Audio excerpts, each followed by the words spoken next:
Unfortunately दुनिया में ज़्यादातर बातों का यकीन तो कहने से ही हो जाता है, क्योंकि जो एविडेंस है वो दुनिया में बाद में आई है। बातें पहले कही जाती थी, हज़ारों साल से लोगों को बातें कहते हैं बगैर एविडेंस के।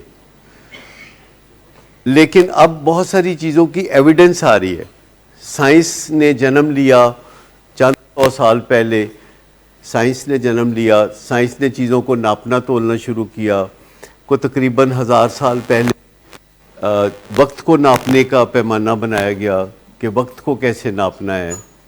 तो फिर उसका घंटों का, मिनटों का और सेकंडों का हिसाब, फिर सेकंड के 10वां हिस्सा, फिर सेकंड के 100वां हिस्सा।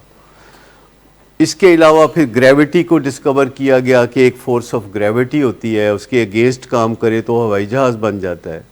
तो साइंस ने पिछले चंद 100 साल में एविडेंस बेस बनाना शुरू किया। साइंस ने कहना शुरू किया कि अगर किसी चीज़ को नापा तोला नहीं जा सकता और अगर किसी चीज़ की तस्दीक नहीं की जा सकती तो उस काम से हमारा कोई ताल्लुक़ नहीं।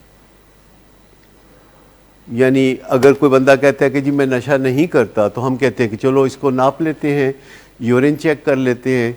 तो अगर यूरिन क्लियर आ जाता है तो फिर हम कहते हैं ब्लड चेक कर लेते हैं, या इस तरह की कोई और एविडेंस देख लेते हैं।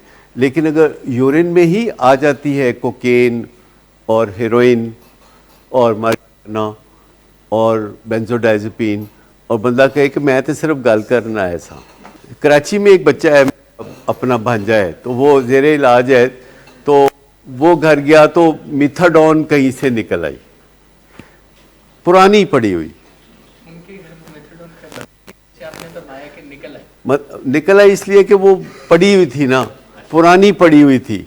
जैसे घर में पुरानी जीन्स नहीं होती, गोलियां तो पाटी, मतलब पड़ी हुई थी पुरानी, और उसमें 54 टैबलेट्स थी जी, 54 टैबलेट्स।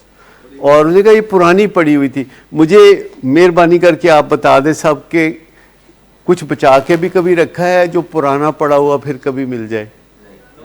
अब के हम बिछड़े तो कभी ख्वाबों में मिले, नहीं निकलती।